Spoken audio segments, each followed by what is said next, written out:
여자가 왜 이 공간에 있는지를 이해하지 못한 친구들이 많았고요. 저 친구를 왜 뽑았냐 대놓고 물어보는 직원도 있었고, 부당하다는 것을 알았을 때는 대처를 못했어요. 처음에는 무서웠거든요. 아무에게도 얘기를 할 수가 없었어요. 심지어 뭔가 부당한 일이 있었을 때도 학교에 뭐 동료들에게 얘기를 한다거나 선생님께도 얘기를 드릴 수가 있었는데 여자분이 한 분도 계시지 않았거든요. 제가 퇴근길에 요 근래 또 무슨 생각을 했냐면, 하루 종일 밖에서 땀을 이렇게 쏟고 나면 제 이 유니폼에서 땀 냄새가 정말 많이 날 때가 있어요. 그래서 정말 다른 사람이 내 땀 냄새 맡으면 어떡하지 이렇게 막 눈치가 보이는 상황에서도 하늘을 이렇게 딱 퇴근길에 봤는데 굉장히 뿌듯한 감정이 든 적이 한 번 있었거든요. 그래서 뭔가 내가 직접 땀방울을 쏟아서 돈을 벌었고, 그리고 이게 사회에 이바지되는 정말 값진 일이라는 걸 안 순간 한국에서 사회생활을 하는 내 친구들 중에서 이렇게 퇴근길에 뿌듯함을 느끼는 친구가 과연 몇이나 될까, 이제 이런 생각이 들더라고요.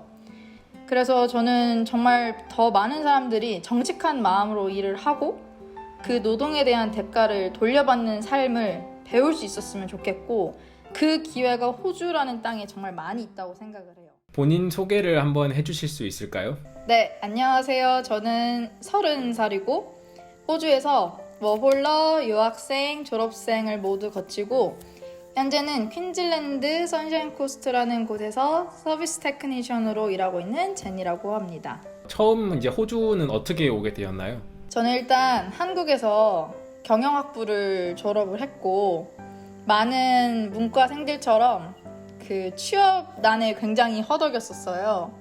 그러다가 졸업생들을 대상으로 하는 한상기업 해외 인턴이라는 프로그램이 있었는데 그 프로그램에 지원을 하게 되었고, 제가 멜번으로 한인 요식 기업의 마케팅 업무로 파견이 되게 되었습니다. 제가 알기로는 이제 제니 씨가 호주 워킹 홀리데이는 딱 1년만 하셨잖아요. 굳이 1년만 한 이유가 있나요? 1년 한 후에 한국에 돌아가서 원래는 취직을 할 계획이었어요. 제가 그 해외 인턴 업무를 3개월 파견이 됐었는데 그 3개월도 이제 워홀 비자 기간 내에서 3개월이 그렇게 사용이 됐었던 거고, 3개월 인턴이 끝나고 이제 한국에 갔다가 제가 한두 달 정도를 이제 굉장히 망설였었거든요. 그래서 한국에서 취업 준비를 할까, 호주로 다시 갈까 고민을 하다가 한 7개월 정도 남은 상태에서 호주를 다시 왔던 것 같아요. 다시 오게 된 이유는 정말 오기였던 것 같아요. 그냥 그 한상 기업에서 제가 3개월 인턴을 하는 동안 한국과 굉장히 비슷한 업무 환경이었어요. 직원들이 모두 한국분이셨고, 뭐 동료, 상사 전부 다 한국분. 그리고 점심시간에 밥도 이제 한식을 먹었고, 그 부분은 굉장히 좋았지만 업무도 거의 대부분이 한국어로 진행이 됐었기 때문에 제가 당시 호주에서 일하고 있다는 느낌을 거의 받지를 못했었어요.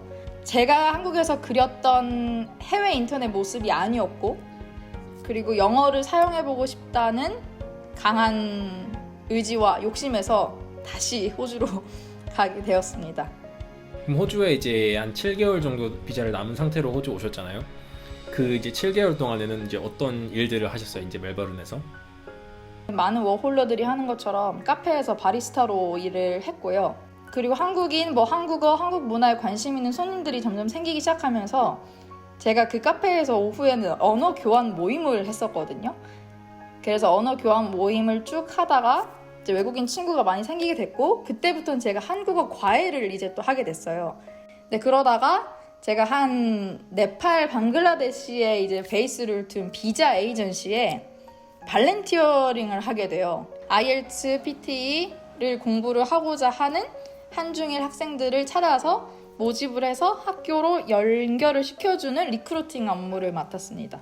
한 멜번에 있는 어학원 담당자가 본인의 어학교에서 한국인을 담당하는 한국인 마케터 자리가 있다. 너가 이곳에 지원해보지 않겠니? 라고 해서 제가 그 학교에 인터뷰를 보게 됐고, 한국에서 멜번으로 어학연수를 오고자 하는 대학교가 하나 있었어요. 그 대학교 학생들이 주기적으로 오기를 원했어요. 여름, 겨울, 방학 계속. 근데 저는 이제 가야 되잖아? 그러니까 이제 학교 측에서 학생 비자를 지원해 줄 테니 우리 학교에서 이제 공부를 하면서 일을 하는 건 어떻겠냐, 1년 더. 그래서 이제 계획이 없던 학생 비자가 1년이 나타나게 돼요. 학교 측에서 스폰서십을 원래 해준다고 했었어요. 마케팅 업무로. 그때 당시 학생들이 계속 주기적으로 오는 상태였기 때문에 그걸 담당할 누군가가 반드시 필요한 상황이었거든요. 마케팅 스페셜리스트가 단기 직업군으로 빠지게 되거든요. 그래서 제가 한 2, 3년은 더 머물 수는 있지만 궁극적으로 영주권까지는 이어질 수 없는 직업군이 되어버렸어요. 그래서 그때 이제 진지하게 고민을 하게 되는 거죠. 20대 이제 중후반을 달려가면서 내가 항상 마케팅 업무를 하고 싶다곤 했는데 어떤 마케팅을 하고 싶은가는 구체적이지 않았거든요. 그냥 막연하게 난 마케팅을 하고 싶다였기 때문에 그러면 남아서 마케팅 공부를 더 해볼까? 아니면 새로운 걸 배워볼까? 이제 이런 고민을 슬슬 하기 시작했던 것 같아요. 새로운 걸 배워봐야겠다라는 마음이 좀 강하게 들었고 기왕이면 영주권을 딸 수 있는 학과면 더 좋겠다라는 생각이 들었고요. 당시에도 제가 선택할 수 있는 기준이 몇 가지가 있었는데 일단 첫 번째는 가능한 짧은 학업을 하고 싶었고 이미 학부를 졸업한 상태였기 때문에 가장 짧은 학과를 학비를 스스로 해결할 수 있는 선에서 가고 싶었어요. 그리고 이미 또 학교를 한국에서 부모님께 경제적인 지원을 받았었기 때문에 호주에서는 다시 받고 싶지 않았고 그렇다 보니 2년제 기술직으로 이제 한정이 되게 됐어요. 근데 그러다가 막연히 든 생각 중에 하나가 대학교 수업 시간에 가장 많이 배웠던 그 경영 사례는 자동차 기업이었어요. 그래서 자동차 기업의 마케터가 되면 되겠다. 그러려면 차라는 상품을 정확하게 알아야 되고 메카닉을 택하면 차에 대해서는 빠삭하게 알 수 있겠다. 이제 이런 결론이 나오게 된 거죠. 현재는 어떻게 만족하고 있나요? 현재는 아주까지는 모르겠지만 한 80%는 만족을 하고 있습니다. 어떤 면에서 이게 메카닉으로 일을 하실 때 좀 만족스러워요? 제일 만족스러운 부분은 이제 당연히 고객들의 안전을 제가 책임지고 있다는 그 사명감이 조금 있는 것 같고 사회에 꼭 필요한 역할이고 누군가는 반드시 해야 되는 일이구나 이제 이런 생각을 하면서 내가 과연 그때 어학교에서 마케팅 업무를 했다면 이렇게까지 락다운 때도 일을 할 수 있었을까? 이제 이런 생각도 많이 했었어요. 주에 어느 정도 버시나요? 연봉으로 따졌을 때 한 5만 5천 불 정도 선이 되는 것 같고 저희는 이제 다달이 커미션이 나오거든요. 아마 그 정도 다 합쳐지면 6만 불 이상 되는 것 같아요. 이제 영주권을 따시면은 그 일을 계속 하실 건가요? 아니면은 다른 직종으로 바꾸실 건가요? 영주권을 따고 나서 제가 메카닉으로 계속 일을 하고 있을 것 같진 않고 이제 이 현장에서의 경험을 살려서 가장 원래 기본적이었던 거 자동차 기업에 들어가서 마케터가 되는 거 그게 이제 가장 처음이고 딜러십에 서비스 매니저가 있어요. 그 서비스 매니저가 되고 싶다는 꿈이 요즘에 새로 생겼습니다. 서비스 매니저가 보통 메카닉들을 뽑거든요. 특히 동양인 여학생이 메카닉이 되고 싶다 그런 친구들이 있으면 제가 꼭 그 친구들에게 기회를 주고 싶다는 생각에 서비스 매니저가 되고 싶다는 생각이 있고 제가 이제 멜번 같은 대도시에 살다가 처음으로 선샤인 코스트라는 이제 지방 지역에 오게 됐는데 이 로컬 사회에서 얼마나 많은 서포트가 필요한가를 요즘에 좀 느끼고 있거든요. 그래서 이 지역 사회에 도움을 줄 수 있는 리저널 매니저가 되고 싶다는 생각도 있습니다. 왜 선샤인 코스트로 가셨어요? 왜 선샤인 코스트로 왔냐면 멜번에서 있을 때도 굉장히 좋은 직장이었어요. 제가 시티에서 굉장히 가까운 도요타에 재직을 했는데 스폰서십을 제안을 하셨거든요. 그쪽에서도. 근데 제가 하고 싶지 않았어요. 왜요? 저는 메카닉이 궁극적인 제 목표가 아니었기 때문에 스폰서십을 통해서 메카닉으로서의 삶을 못해도 한 2, 3년은 더 살아야 되니까 과연 내가 30대 초반에 메카닉의 인생을 살 수 있을까? 아니면 내가 가진 기술로 좀 더 빠른 영주권을 취득할 수 있는 길은 없을까 생각을 하다가 주정부 후원에 올인을 하자라고 이제 결론이 나오게 됐고 그렇게 해서 제가 빅토리아를 떠나게 됐어요. 민감한 단어잖아요. 동양인 막 여자 이런 단어가 이제 그런 현장에서 그런 동양인 여자로서 일을 하면서 이제 좀 힘들었던 거나 좀 불합리했다 그런 적도 있나요? 여자가 왜 이 공간에 있는지를 이해하지 못한 친구들이 많았고요. 저 친구를 왜 뽑았냐 대놓고 물어보는 직원도 있었고, 뭐 다 사람들이 좋은 사람만 있고 나쁜 사람만 있는 건 아니니까 대다수는 저에게 선의를 베풀었지만, 제가 영어로 물론 말을 하니까 100%를 이해하진 못했지만 그 중에 다수는 성과 관련된 이야기들도 많이 오고 갔던 것 같아요. 지금 생각해보면. 그럴 때는 이제 뭐 어떻게 대처를 하셨어요? 아니면 그냥 무시를 했나요?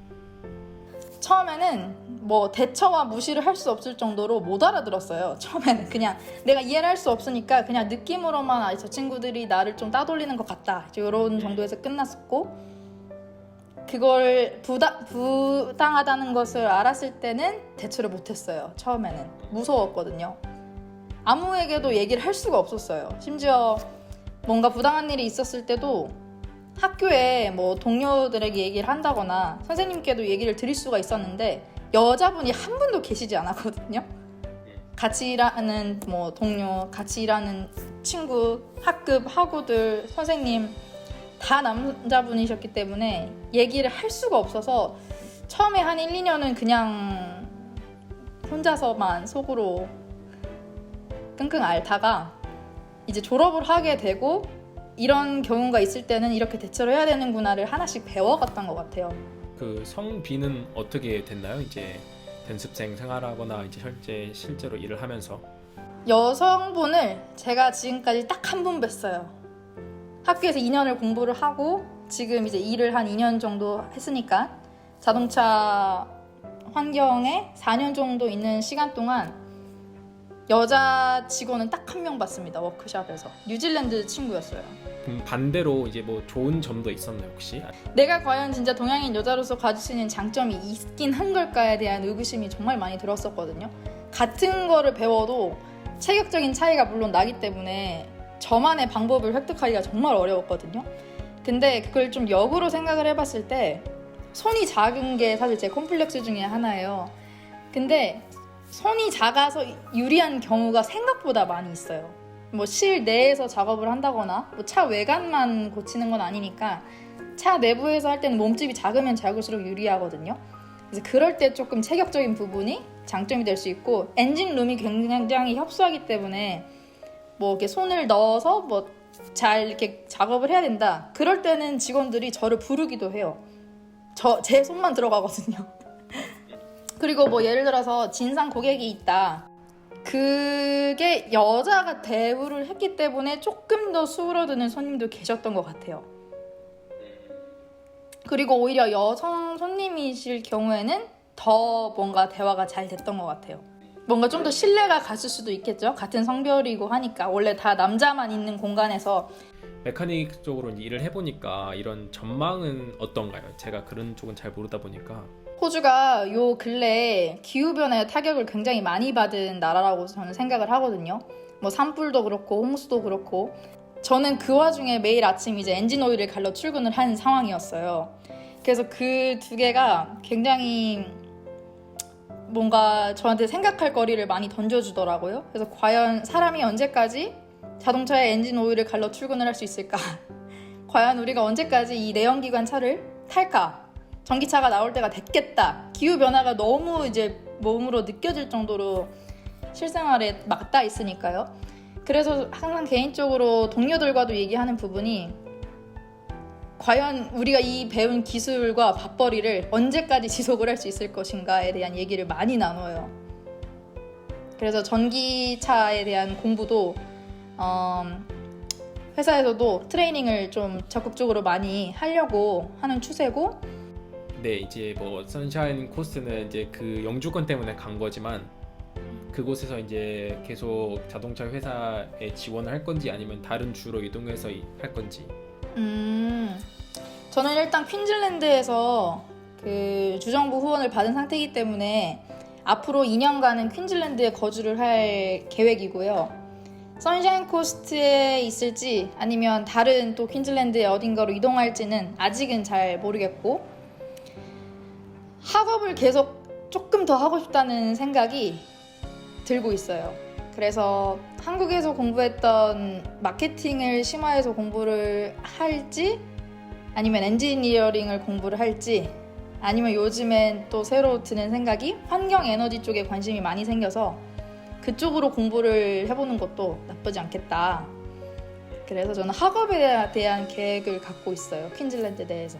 호주 모홀 준비한다든지 영주권을 한다든지 뭐 유학을 한다든지 다 겪으셨잖아요. 지금은 뭐 이제 해주실 말이 있을까요? 조금 생뚱맞은 이야기를 먼저 하나 해도 되나요? 네네네. 개인적으로 정말 근데 하고 싶었던 말이라서 다들 차를 가지고 계실 확률이 높으니까 영상을 보시는 분들이 만약에 내가 차를 서비스나 리페어를 받으실 일이 있다. 그래서 내가 지금 정비소를 간다. 딜러십을 간다. 그럴 때 정말 많은 현장 노동자들이 고생을 정말 많이 하고 계세요. 추운 날, 더운 날 둘 다 굉장히 힘들거든요. 그래서 가실 때 요즘같이 이제 호주에 계신 분이라면 더운 날은 정말 생수 한 병이라도 그리고 한국에 계시다면 정말 따뜻한 캔 커피라도 뭔가 마음을 좀 보여주시면 아마 메카닉 분들이 현장에서 정말 많은 힘을 얻지 않을까 생각이 들고 개인적으로 이건 제 개인적인 바람이고요. 그리고 마지막으로 하고 싶은 말을 사실 정말 많이 고민을 해봤는데 한 퇴근길에 제가 했던 생각이 딱 머릿속에 스쳤어요. 제가 퇴근길에 요 근래 또 무슨 생각을 했냐면 하루 종일 밖에서 땀을 이렇게 쏟고 나면 제 이 유니폼에서 땀 냄새가 정말 많이 날 때가 있어요. 그래서 정말 다른 사람이 내 땀 냄새 맡으면 어떡하지 이렇게 막 눈치가 보이는 상황에서도 하늘을 이렇게 딱 퇴근길에 봤는데 굉장히 뿌듯한 감정이 든 적이 한 번 있었거든요. 그래서 뭔가 내가 직접 땀방울을 쏟아서 돈을 벌었고 그리고 이게 사회에 이바지되는 정말 값진 일이라는 걸 안 순간 한국에서 사회생활을 하는 내 친구들 중에서 이렇게 퇴근길에 뿌듯함을 느끼는 친구가 과연 몇이나 될까 이제 이런 생각이 들더라고요. 그래서 저는 정말 더 많은 사람들이 정직한 마음으로 일을 하고 그 노동에 대한 대가를 돌려받는 삶을 배울 수 있었으면 좋겠고 그 기회가 호주라는 땅에 정말 많이 있다고 생각을 해요. 한국이랑 비교를 했을 때. 그래서 그 노동의 존엄함을 호주에서 워홀을 통해서 배우실 수도 있고 아니면 저처럼 뭐 호주 영주권 학과에 정비를 꼭 하실 필요는 없지만 뭐 다른 현장 기술직을 통해서도 저는 충분히 배울 수 있는 땀의 가치라고 생각을 하고 유학을 하시는 것도 굉장히 좋은 방법이라고 생각을 해요. 그 땀의 가치를 좀 더 많은 사람들이 배웠으면 좋겠다라고 생각을 했잖아요.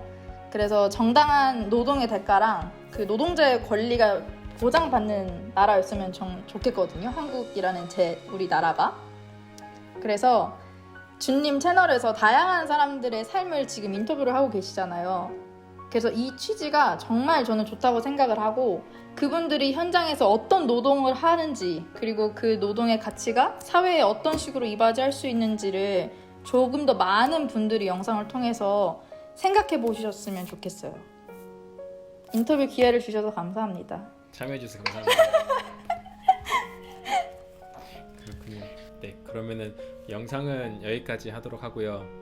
네. 감사해요. 감사합니다. 고마워요.